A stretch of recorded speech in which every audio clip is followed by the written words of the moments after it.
Hey everyone and welcome. Before I start, the numbers have significantly dropped, so I think YouTube may have me in their sights. I may be paranoid, but if you could share me out as much as possible, it would negate anything YouTube does, so it would help me out a lot. And I do believe that we have rotten politics, and I'm not using that as an exaggeration. In this video, we look at an absolutely ridiculous and unfounded attack by SNP ankle-biter Douglas Chapman, claiming the UK needs the EU. Listen to this fool. The Bank of America report in the Financial Times yesterday suggested that post-Brexit, the pound will be weak and volatile, a situation in which the Leader of the House will fully recognise that will only help the spivs and the speculators. Before we move to our third world currency status, will the Leader of the House agree to a debate in government time on the weakness and volatility of the pound in a post-Brexit Britain? So this idiot thinks that due to the pound maybe fluctuating while we transition means we will be a third world? I tell you who will be a third world. Scotland. If you get Indi under the SNP, they will sell you to the highest bidder. Let's watch the response from the Tories and the man himself, Jacob Rees-mogg, as he might drops this fool into orbit. The House. Mr. Speaker, I spent decades in the city, and you could always find some silly analyst to write some silly report and the FT to report it.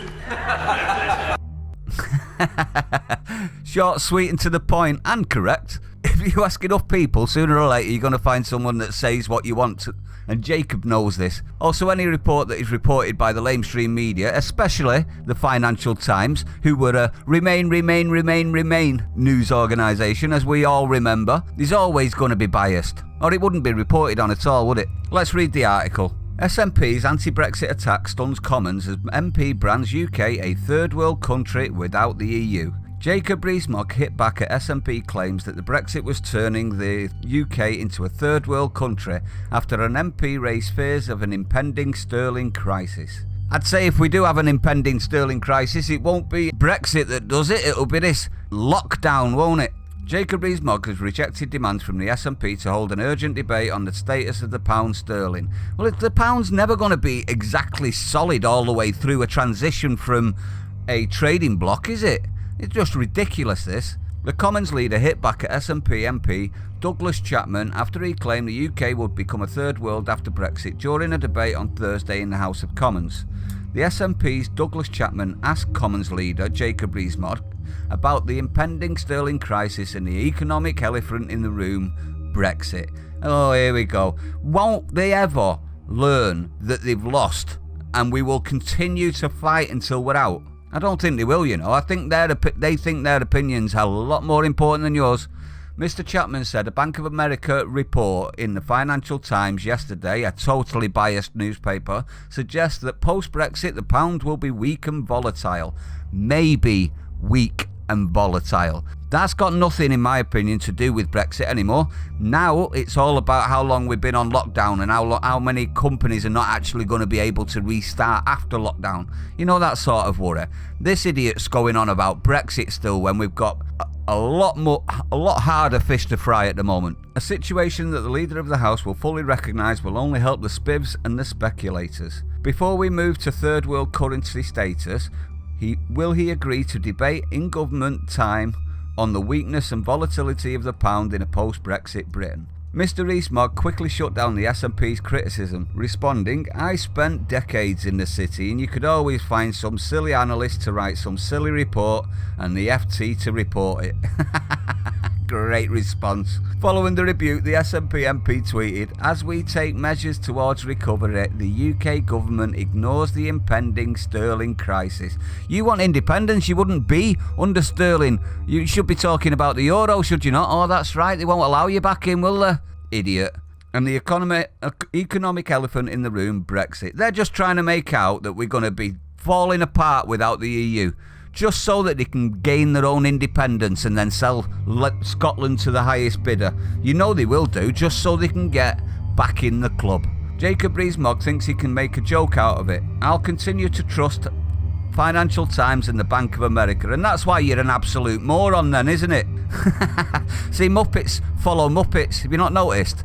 This comes as Bank of America currency analyst claimed this week that the pound sterling was as unstable as developing countries' currency due to Brexit. Absolute rubbish.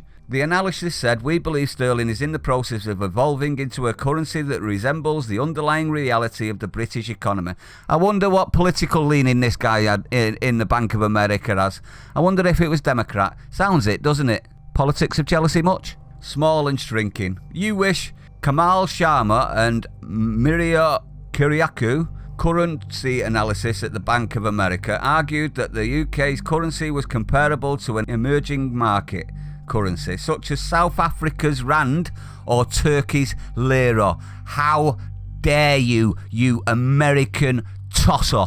Sorry, but the sterling's a lot stronger than that, and you'll see that afterwards. We will make you eat your words, ladies. Well, I think they're ladies, I can't tell.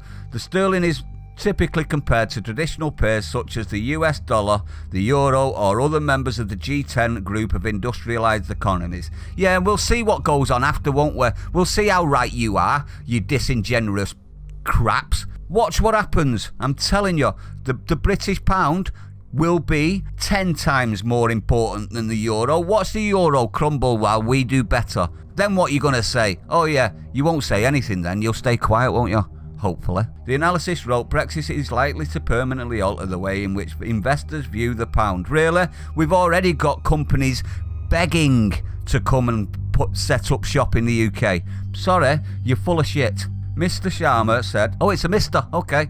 Mr. Sharma said that movements in the currency since the June 2016 Brexit vote have become neurotic at best, unfathomable at worst. Oh, yeah, and that's got nothing to do with people like you, has it, Mr. Sharma and Mr. Ramonaville? It's got nothing to do with the Financial Times or all of the media stirring it up for 4.5 years so that they could stop Brexit. It's got nothing to do with that, has it? No, it's just the actual decision that the people made. We're the ones that made the wrong decision, and therefore it was neurotic and unfathomable. You see the bias I was on about? He added, a more bespoke view of the pound is required, and one that would take a EM-esque view. Really? The SNP have regularly criticised the government on Brexit. SNP have got no policies of their own, they just criticise everybody else's. With party leader Nicola Cranky Wanky in Sturgeon calling for an extension over the fears a trade deal will not be agreed in time, forcing a no-deal Brexit. Boris Johnson has repeatedly vowed the Brexit transition period with the EU will end as planned on December the 31st, despite the lurgy pandemic. Now, what's my opinion on this? SNP are desperate to show the UK are bad without the EU, solely to use as ammunition to fool the Scots into wanting out based on it. They are not mentioning that Germany, Spain and France, among others, would never let a separatist nation into the EU. They are suppressing separatists themselves, and it would set precedent for them to be broken up too. It's not happening. And that's without mentioning the GDP of Scotland and how far away from requirements they are to get back into the EU. I like the Scottish people mostly, not keen on England haters, obviously, like the SNP. Non-respect from people deserves non-replied, in my opinion. Only reason I could see for Scotland to get back in the EU is if they want to hurt the UK. Landlocked border, mass immigration, flood the country more, destabilise us from the inside more than we already have. This will force a wall off of the border restrictions. And you really want to be cut off? Please, Scots, see the SNP for what they are, and that's shills, only after power, not after your freedom for anything less. Already said they will flood flood Scotland with migrants to get a better GDP. Anyway, let me know what you guys think. Do you think this is just more flapping of the lips? Did you like Jacob Rees-mogg's immediate and complete reply? Because I thought it was absolutely brilliant. If you're new to the channel, don't forget to hit the like, comment, subscribe everyone, and I shall see you on the next one. Stay safe.